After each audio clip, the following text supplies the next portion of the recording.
So, a few words I will tell. It is my great honor and pleasure to say a few words about our today's speaker. Erika Maskina is a friend of mine for years, and he is Adams University professor and professor of economics and mathematics in Harvard. His contribution to game theory, contract theory, social choice, political economy, these contributions are enormous. He graduated from got his Bachelor of Science in Harvard, Master of Science in Harvard, PhD in Harvard, and still is working in Harvard. In fact, between there were several other places, but generally it's in Harvard. So in 2007, Eric was awarded Nobel Prize for the, in economics, for the construction, let's say, of fundamentals of mechanism design. This is really, you see, great branch of economic theory, which is many things are based on this mechanism design, and he did some first works and fundamental first works in this very topic. Okay, so today Eric will give us a talk, and the floor is yours. Oh, but sorry, Eric, I forgot to tell that from 2010 you are working in our Center of Decision Analysis in HSE, and we are really very thankful. In all times, I can say this is very important. In all times, Eric had personal meetings with young people, which was for them really very important. But after this COVID situation, we have now Zoom meetings, unfortunately. Yeah. Thank you very much, Eric. Okay, go ahead. Well, thank you, Fuad. It's a pleasure to be here with you today and to be back at HSE, if only virtually. I would like to talk about the connection between globalization and inequality. Of course, I don't have to tell you that over the last 20 or 30 years, there has been an enormous increase in globalization, by which I mean that there has been much more trade of goods and services between countries. But as I will be emphasizing later, there has also been more international productions. And actually, it will be the second point that will drive my main remarks, the fact that the production process itself has been internationalized. Now, why has this occurred? It's occurred, of course, because transport costs have fallen. Even more important, communication costs have fallen. So, for example, if I want to have an international company with production units all over the world, I can communicate with them now for practically nothing. And then the third reason is that there have been negotiated removals to trade barriers, reductions of tariffs, and so on. In recent years, actually, in very recent years, we've seen a reversal of this. So, for example, the United States is now imposing very high tariffs on China. So we're retreating a bit from globalization as a result. But I want to talk about both the benefits and the costs to globalization. Those who support globalization have argued that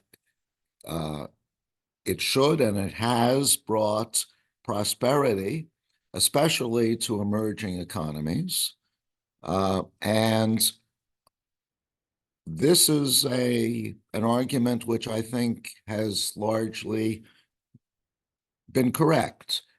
In fact, if we look at the great economic success of China and India, two emerging economies, their success can largely be attributed to globalization, the fact that they concentrated on world markets, not just their own domestic market.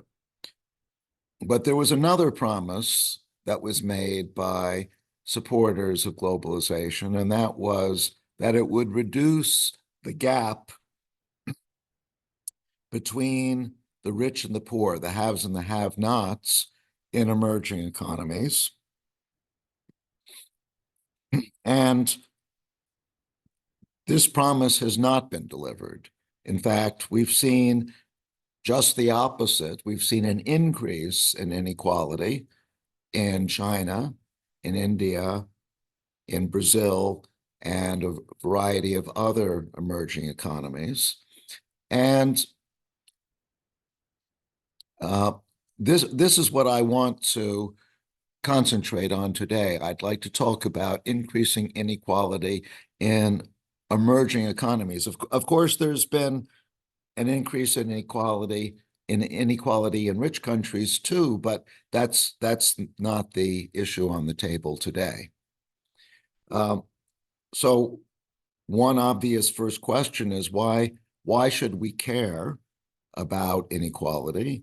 I think there are essentially three reasons. There's a moral reason, a philosophical reason, which is that we believe that all people are equally deserving.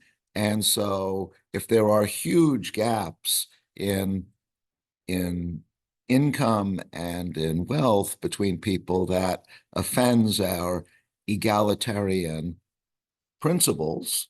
But even if you don't accept that argument, there is the point that by attacking inequality, by trying to do something about inequality, you may be contributing to the eradication of poverty. That is, if you bring the poor up in order to reduce inequality, that's a good thing in itself, because they will now no longer be so poor. But even if you don't accept that argument, there's a third argument which might be the most persuasive to governments, which is that reducing inequality enhances political stability. We know that there's a high correlation between political instability and inequality, and to the extent that a society can reduce inequality, it may be making itself more stable. Now, as economists, we might ask, should we be surprised by the fact that inequality in emerging economies has risen as a result of globalization? And actually, I think the answer to that question is yes, because there's a sense in which this rise in inequality is contradicting a very well-established principle, a very well-established theory in economics, the theory of comparative advantage, which has a long history, goes back over 200 years, at least, to David Ricardo. And as I'll note later, the theory of comparative advantage has been a very successful theory in the sense that it does very well explain international trade patterns in many circumstances. And the theory of comparative advantage predicts that free trade should reduce inequality in emerging economies.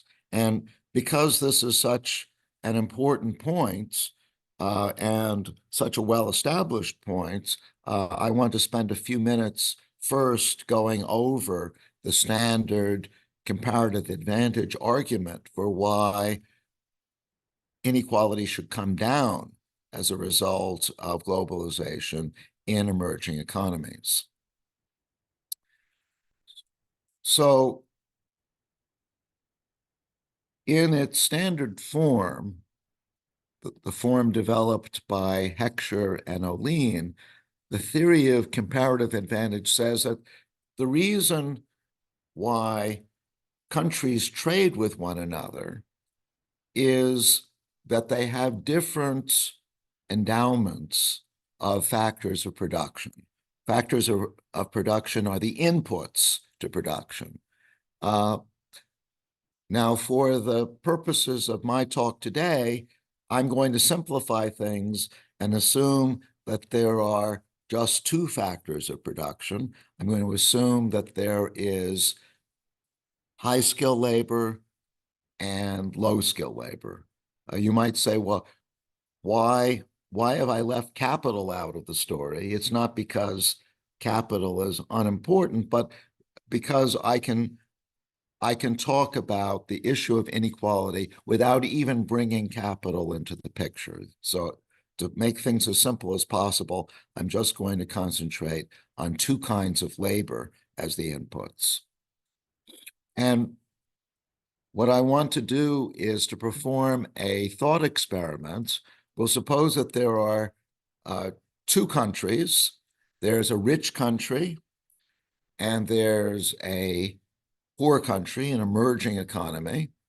And the reason the rich country is rich is because it has a higher ratio of high skill to low skill workers. Countries are only as rich as the quality of their workers. Now, because the rich country has a higher ratio of high skill to low skill workers, that means that it has a comparative advantage compared with the emerging economy in producing goods that require a high proportion of high-skilled workers. So an example of a good which uses mostly high-skill labor is computer software. To develop computer software, you need software engineers. They are high-skilled people. You don't need much by way of low-skill workers. By contrast, the emerging economy with relatively few high-skilled workers has a comparative advantage in producing goods where the level of skill doesn't matter so much, and traditional agricultural goods fall into this category. So to pick one, let's pick rice as our example. Now, to understand the effect of globalization on production, I want to take two snapshots of the world. First, we'll look at the world with these two countries before trade is opened up. And then we'll look at the world after globalization has occurred, and we'll then compare the two. And of course, because globalization is possible in the second and not in the first, any changes can be attributed to globalization. So what happens before globalization is possible? Well, in the rich country, companies in that rich country will produce both software and rice. Some companies will produce software, others will produce rice. And the reason why both these goods have to be produced in the rich country is that consumers in the rich country want both software and rice. And similarly, in the emerging economy, both software and rice will be produced. But there's a sense in which, in the emerging economy, producing software is making inefficient use of the economy's labor force. The labor force is better suited to producing rice, and so to the extent that production is being diverted away from rice and towards software, the labor force is not being used efficiently. In fact, low-skill workers in the emerging economy are, in a sense, hurt by the extent to which the country is producing software, because they're not much needed for software. They are needed for rice. And so if more software and less rice is being produced, that reduces the demand for low-skill labor. And if the demand is reduced, the wage is reduced. And it's, of course, just the opposite for the high-skilled workers. They greatly benefit from the software production. There are not many high-skilled workers, so they're greatly in demand, and their wages will be high. So that's the story in the emerging economy before globalization becomes possible, before trade between the two countries is allowed. Now, let's look at what happens once the door between the two countries is opened and they can trade with each other. Well, what will happen? The rich country no longer needs to produce rice. It can concentrate on software, and it can import the rice from the emerging economy. And the emerging economy will do just the opposite. It has a comparative advantage in rice, so it will concentrate on rice, and it will import the software from the rich country. So the emerging economy is now producing more rice and less software than before.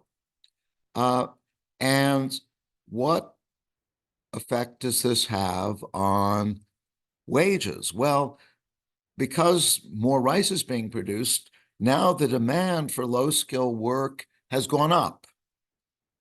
And that means that the wages for low-skill workers will go up.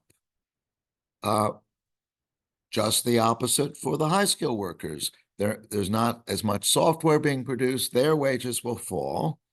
And so low-skill wages rise, high-skill wages fall, and we have a reduction in inequality. So this very briefly is the argument behind what I was earlier saying, that the theory of comparative advantage predicts that globalization will reduce inequality in emerging economies. And this theory has actually been very successful historically. It wouldn't be around 200 years later if it hadn't been so successful. The current globalization is not by any means the only globalization that we've had over the last few hundred years. There was a very substantial period of globalization in the late 19th century, for example, in which trade between Europe and North America increased dramatically. Now, at that point, Europe was, in effect, the emerging economy. It had a relative abundance of low-skill labor. The United States had a relative abundance of high-skill labor. We saw trade between the two countries increase. By the way, this happened largely because shipping costs decreased. It became possible to send ships across the Atlantic Ocean much more cheaply than previously. So there was a dramatic increase in trade, and just as the theory predicted, the inequality in Europe decreased. And by the way, it increased in the US, and that was also a prediction of the theory. But as I was saying at the outset, this theory does not seem to have worked very well for the recent globalization, the globalization that we're living in at the moment. And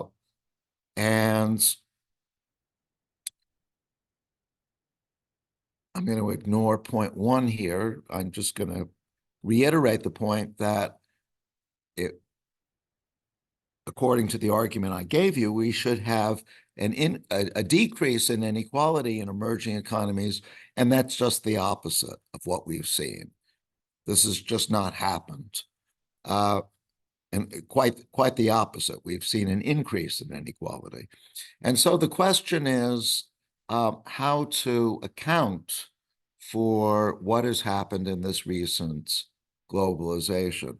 And this was a puzzle that my friend and collaborator, MichaelKremer, and I thought about. You might have heard of MichaelKremer. He's a very well-known development economist, so he concentrates on emerging economies. He actually won the Nobel Prize a few years ago for his work on development and randomized control trials in determining what development policies would be successful. But in this case, we were interested in explaining the increase in inequality. And the key idea that we focused on is that what distinguishes the current globalization from previous globalizations is that in this one, it's been the internationalization of the production process itself that has been central. What do I mean by that? Well, think of a good like computers, but this is just one example out of many. Typically, a computer is a good which is actually the result of production in many parts of the world. A computer might be designed in the US, it might be programmed in Europe, and it might be assembled in China. And if you think about most of the modern high-tech goods that we enjoy these days, most of them are the result of an international production process. So that's what we're going to focus on. We're going to focus on production. Now, actually, for the argument that I want to make, it's important that there be not just 2 skill levels, but many skill levels. In fact, for purposes of illustration, I'm going to suppose that there are 4 levels, but everything I say can be generalized to more than 4. So I want to do a similar thought experiment to the one that I did for the theory of comparative advantage. That is, I want, once again, to look at 2 countries. One is rich, one is emerging. And the rich country, as before, is going to have workers of higher skill. That's what makes it rich. There are now going to be 4 skill levels. I'll call them A, B, C, and D. A is the highest skill, B is the next highest, and so on. So the rich country, we'll suppose, has most of the A and B workers and the emerging economy has most of the C and D workers. I mean, of course, no country has exclusively C and D workers, but this is just a simplification. Now, as I said, I'm going to concentrate on production. Let's suppose that in order to produce a good, you need to complete different tasks. I'm going to suppose that there are two tasks that have to be completed. One I'll call a managerial task, and that is relatively sensitive to skill level. So look at the person performing the managerial task. As we vary that person's skill level, we will see large variations in outputs. But then the other task, which I will call the subordinate task, is less sensitive to skill. So the person performing the subordinate task, his skill won't affect the quantity of output as much. And so in order to produce outputs, we match a manager together with a subordinate. I'm looking at very simple firms, which consist of two workers, one a manager and one a subordinate. Again, everything generalizes to bigger firms. So I've deliberately tried to keep this talk free of much mathematics, but this is the one formula that I'll have. Let's suppose that output equals the skill level of the manager squared times the skill level of the subordinate. And this exponent 2, the square, is not essential. It's just important that the exponent be bigger than 1 to emphasize the idea that output is more sensitive to the manager's skill than to the subordinate skill. So just to give an example, if the manager's skill level is 4 and the subordinate's skill level is 3, then output will be 4 squared, 4 times 4, times 3, or 48. So the arithmetic here is very simple. Now, a key element of our theory, the theory I have with MichaelKremer, is that there are different ways that workers could be matched together. Let's suppose that we have a labor force that consists of 3 workers, that is, 2 workers of skill level 3 and 2 workers of skill level 4. One way of matching those workers together would be like this.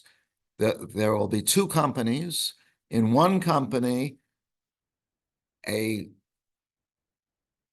worker of level 4 is matched with a worker of level 3. And of course, the 4 worker will be the manager, and the 3 worker will be the subordinates. And the same thing in the other company. In this case, we get a total output of 96. 4 squared times 3 times 2. The other way that they could be matched is like this. The 4 worker could be matched with the 4 worker. 3 worker could be matched with the other 3 worker. And now we get an output level of 92, which is smaller. So in this example, we would expect to get this kind of matching, which is what I call cross-matching, where we have workers of different skill levels together in the same firm, because that leads to higher output. It would be more efficient to have cross-matching than what I call homogeneous matching. But that very much depends on the labor force. In this case, the labor force is 2 3 workers and 2 4 workers. Suppose we changed the labor force so we had 2 4 workers together with 2 2 workers. So the gap between the skills has increased.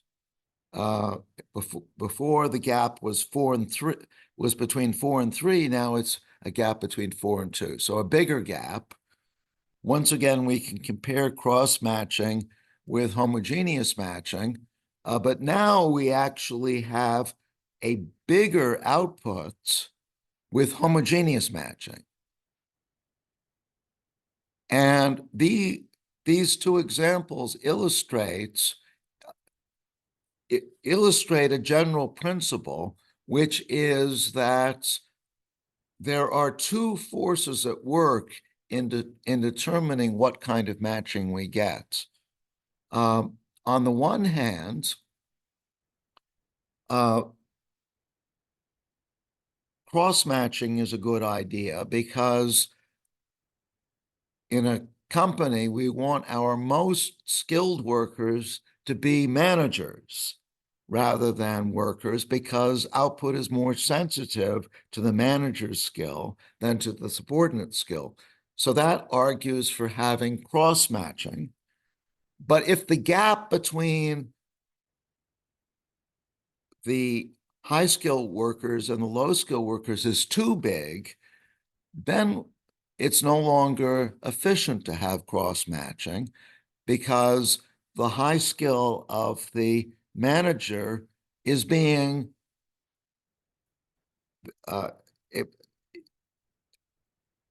put to inefficient use if that manager is being matched with a worker whose skill is too low. So if there's too big a gap in skills, then we get homogeneous matching. And all of this is pointing to the fact that the kind of matching that we get is highly dependent on the labor force that is available.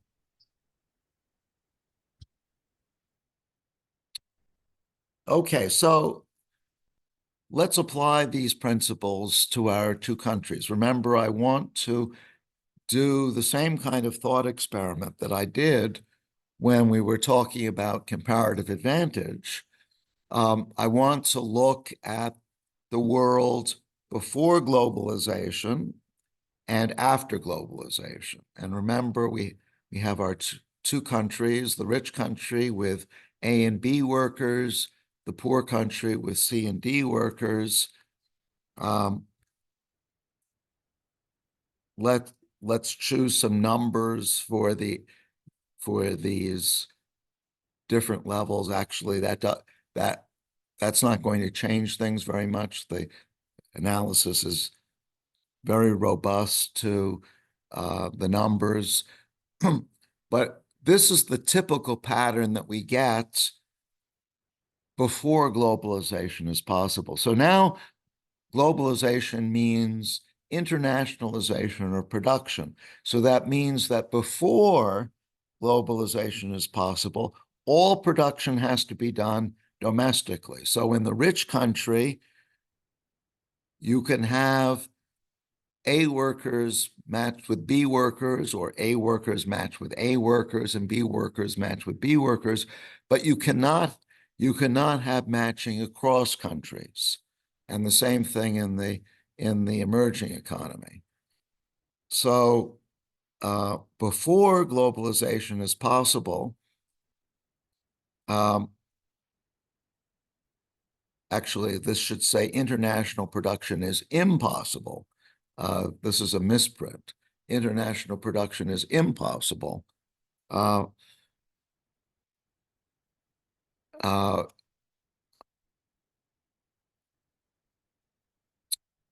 But post-globalization, international production is possible, and we get a picture that looks like this.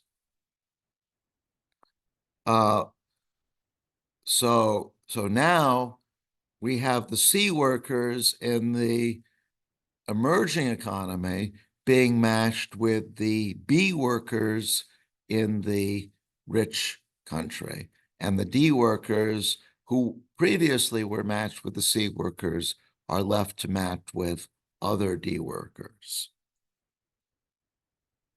So what implications does this have for wages? Well, before globalization, remember, before international production became possible, the D workers were being matched with the C workers in the emerging economy. And that was good for the D workers, because if you are matched with someone who has higher productivity than you, that enhances your own productivity. So D worker wages were relatively high pre-globalization. But after globalization, the D workers were left to match with other D workers. Their wages either fell or perhaps stayed the same, but they certainly did not rise. But on the other hand, the C workers got this new job opportunity. Before globalization, they weren't able to work with B workers in the rich country. But now, because of internationalization of production, they can work for an international company. They can be matched with B workers. That gives them the opportunity for a higher wage. And so their wages will rise. So we have a rise in C worker wages, a fall or perhaps an unchanged wage in the D worker wage. And so we have an increase in inequality because of globalization. This is the key idea right here, the fact that globalization brings matching opportunities to C workers, but because D workers are so unskilled, it is inefficient for them to be matched with A workers or B workers in the rich countries. So they do not get new opportunities as a result of globalization. And so they do not get the opportunity for higher wages. That's the theory. So what policy implications can we draw from this? Well, the obvious thing that we would like to do to fight inequality is to raise the skill level of D workers so that they can have international matching opportunities, international job opportunities also. And we can raise their skill level through education or job training. That's certainly possible. But the problem is that such job training or education is costly. And the question is, who is going to pay for it? Well, the workers themselves, of course, are not going to be able to pay for it because these are the D workers. They are poor. They can't afford education or job training. We might hope that the employers will pay, but remember that if you're an employer, say, an international company, and I'm a D worker, yes, you could train me so that I could profitably work at your company. But once you give me that training, I don't have to work for you. I could go to work for your competitor. So the problem with job training and education is that it's not typically firm specific. And so once you've given me that training and I could work for you, but I could work for your competitor, your rival, in which case your investment in me is lost. And that suggests that if we expect inequality to be solved by private investments, we are over-optimistic because producers do not have sufficient incentive to train their workers, because that kind of investment is not firm specific. So that suggests that if the problem is going to be solved, it has to be solved by some third party. And the obvious answer is by government. Governments can make investments in workers' skill by either by training them directly or by subsidizing firms so that the firms make the investment. So the idea would be the government might give a tax break to a company that is willing to train a D worker. And then the D worker will get educated because of the tax break. So let me stress, because these days anti-globalization forces seem to be getting stronger, that the right course of action is not to stop globalization. Globalization has actually been a tremendous success in many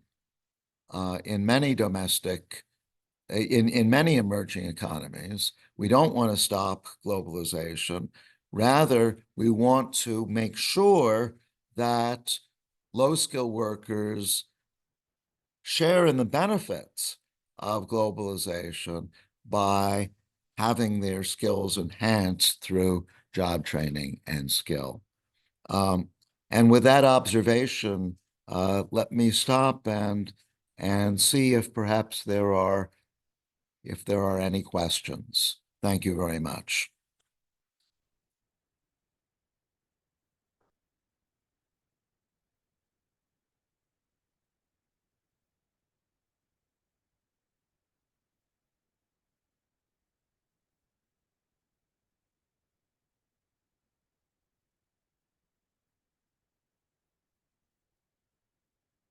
Hello, I written my question in the chat. Okay, I'll look at the chat question.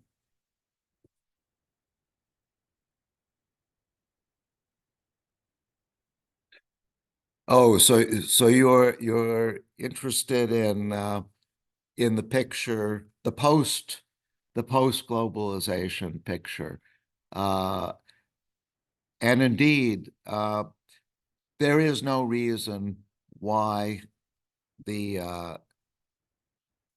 let's go back to this picture.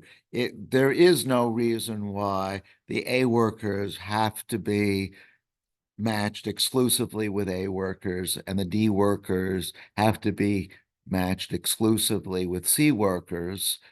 We could have some A workers matched with B workers as well, and we could have some D workers matched with C workers as well. The point is that globalization is working mainly in favor of the C workers because they're getting an opportunity that they didn't have before. they get to match with the B workers, and therefore their wages can only go up. The D workers are not getting a new opportunity. Maybe some of them will still match with C workers. That's possible. This picture is very stark, very extreme, but the point is they're not getting a new opportunity, one that they didn't have before. They don't get to match with the B workers or the A workers because the gap in skill is so big that it's inefficient for a firm that is hiring a B worker to also hire a D worker. I hope that clears matters up.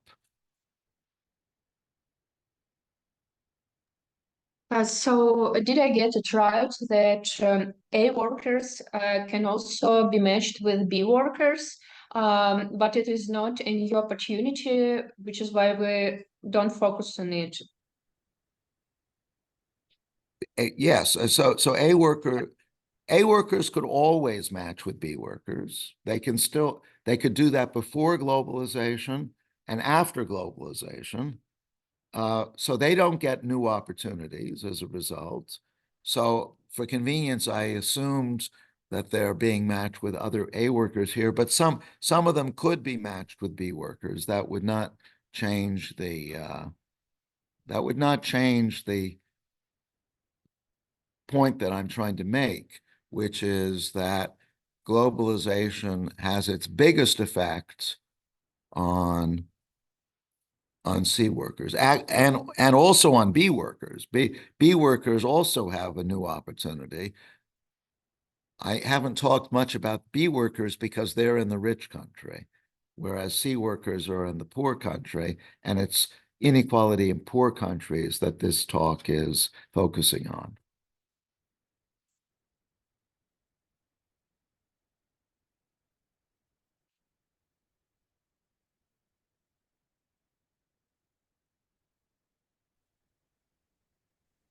Sorry. Yeah, thank you for the answer. I have one more question, if I may.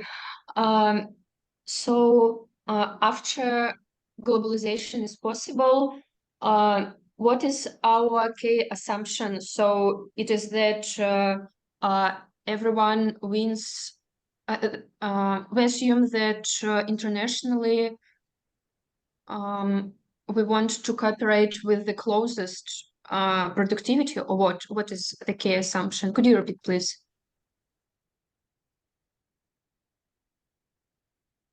What happens after globalization is possible?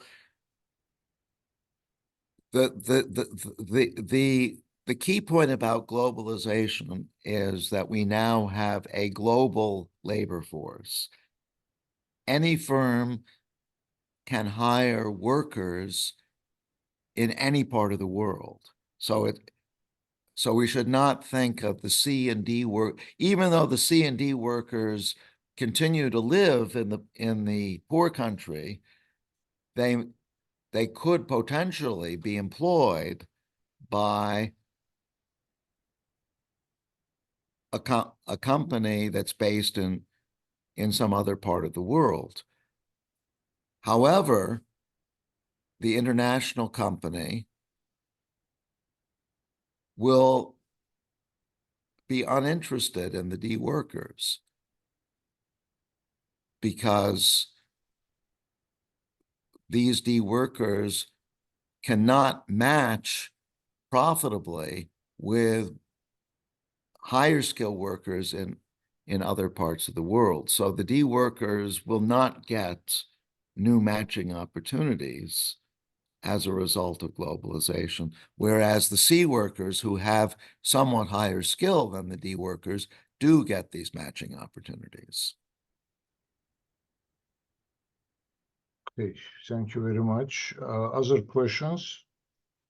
Eric, I have a question. Listening to you, it is interesting. You see, might it be possible the following case, that when we have the society which is full of, let's say, A workers, but somebody should do some unqualified work, then we attract some people with D quality, and they just work in our society serving for these A-level people, let's say, which in fact, you see, makes really this inequality even higher, see, because there is a split of society in this rich country and much more poor society in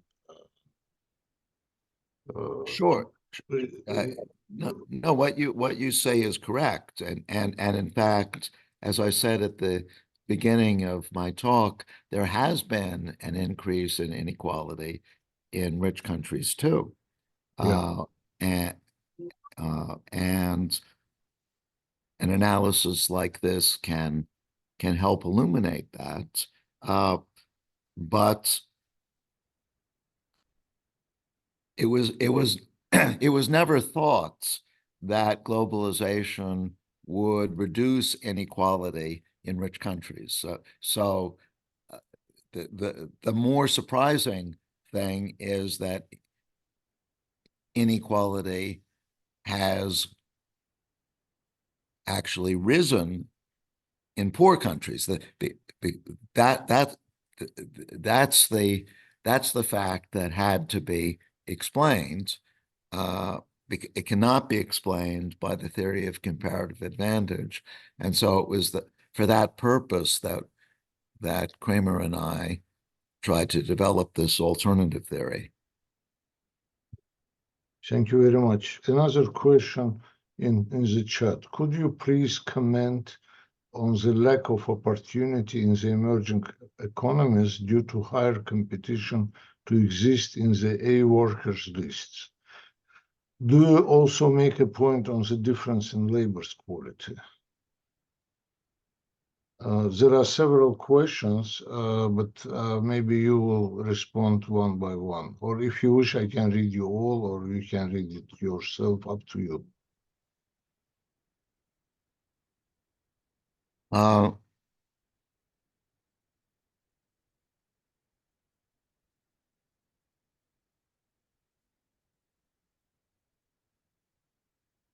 So I'm not entirely sure I understand the question. Could you please comment on the lack of opportunity in the emerging economies due to higher competition to exist in the A workers list? The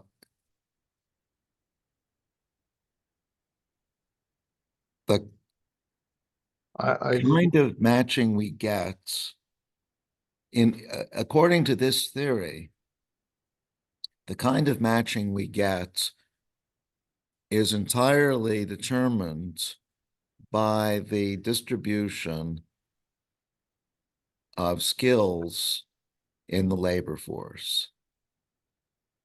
Once we live in a globalized world, you should think of the labor force as being one big labor force for the whole world. The matching that we get will be determined by the two forces that I was discussing earlier. On the one hand, there are benefits to having firms with differences in skill levels. We want our most skilled workers to be managers and our less skilled workers to be subordinates. So that argues for having differences in skill, but the skill levels can't be too different. That we saw that was inefficient. And so it's not going to pay to match a D worker with a B worker or an A worker. The skill gaps are just too big for that to be profitable. I'm not sure whether that answers the question. I don't entirely understand the question. Hello, good evening. So I asked the question, I was actually wondering when you said about investment by institutions, like they don't have enough incentive to invest and train up the workers in the D list. So government should take the charge. But this also brings the question of, creating opportunities for these D workers to develop their level and so that they could come forward in this hierarchy of the workers. So if we consider the world labor force, like now, as you have mentioned, it gives me the idea that the world labor market is also just like the consumer market, where there is like the A-listers are the 1%, and and then on like that onwards, we have the list 50% or 60% in the D portion. So that's I was wondering, what if you bring in the point of the quality of labors, like how to refer that, So anyway, thank you so much for your No. answer, and it was a great presentation. Oh, well, thank you. You're right that that labor quality is all important in this theory, and that should be the focus of policy to try to improve labor quality in order to give workers at the bottom more good employment opportunities.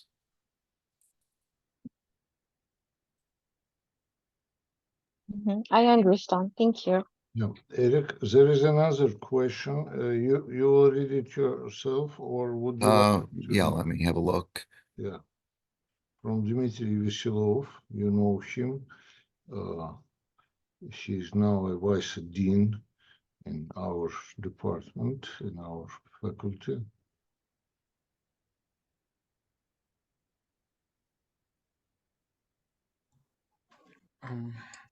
Could you explain, please, why the following argument does not work? C workers' productivity rise with globalization, and the demand more services non-tradable from D workers, so they benefit from globalization partly.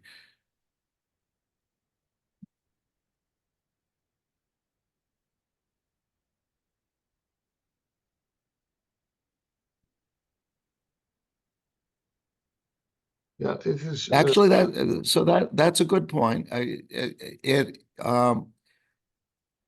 My argument perhaps was a little bit too extreme. I was saying that D workers get nothing out of globalization.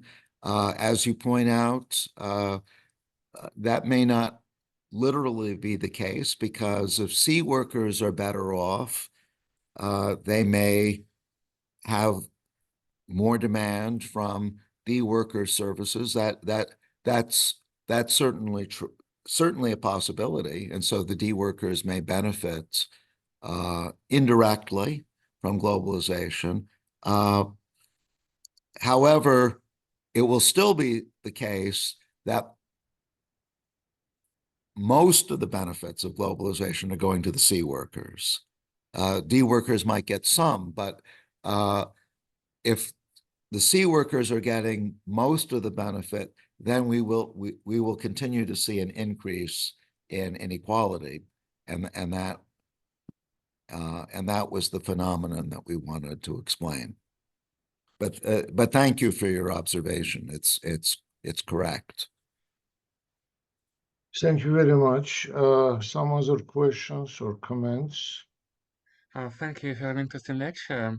I agree with the theory that one should heavily invest into increasing skills of low-skill workers. For example, I think that it should even go further, and there must be some real incentives for the D worker to increase their skills, so they could have more stable roots in their professional interests. But I have another question about effect of globalization on wages. Was it taken into account that due to globalization, domestic lower skilled workers are less motivated to hire for low skill jobs because external workers are ready to work for a lower wage, and therefore the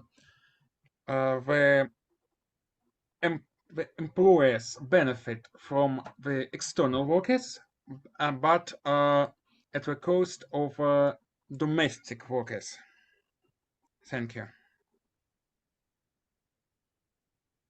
Yes, so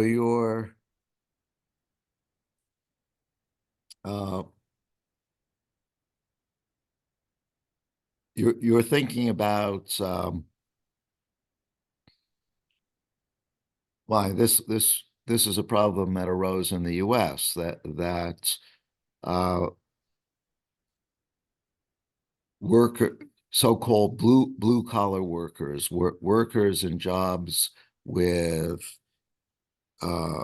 some skills, but not skills of the highest level, were finding that they were losing their jobs due to globalization, to workers in China, for example.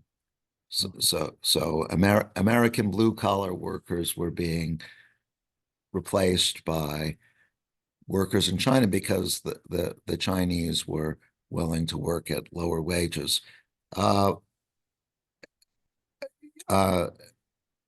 Yes, that is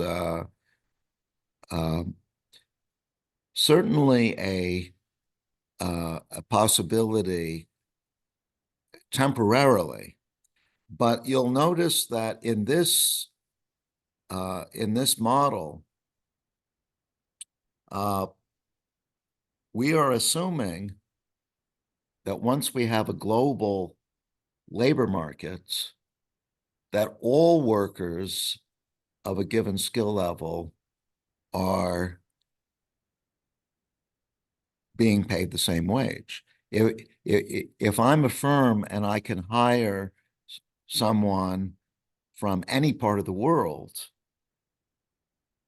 then competition will ensure that B workers or C workers or D workers in any part of the world will be paid the same as their skill level in other parts of the world. So the sort of phenomenon you're discussing is real, but it should be viewed as temporary because eventually we will expect skilled workers' wages to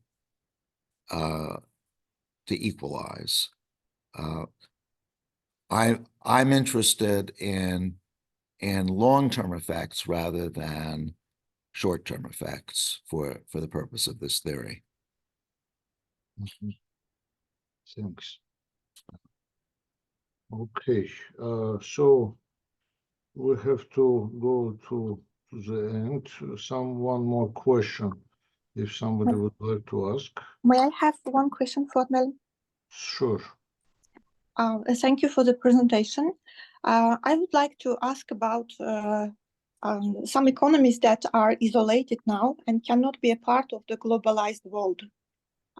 We know that some countries are under the sanctions and they are trying to develop all levels of production simultaneously and all levels of workers, A, B, C, and D. What can be the incentives for the local economy in this case in order to speed up the development? Thank you.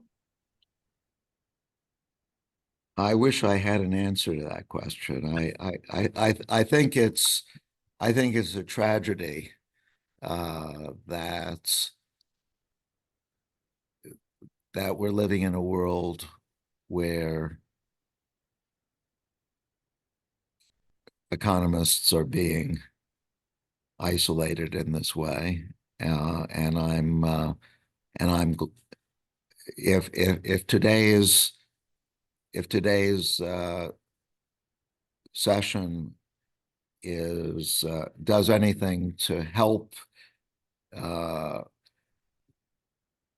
reduce that isolation, I'll be happy.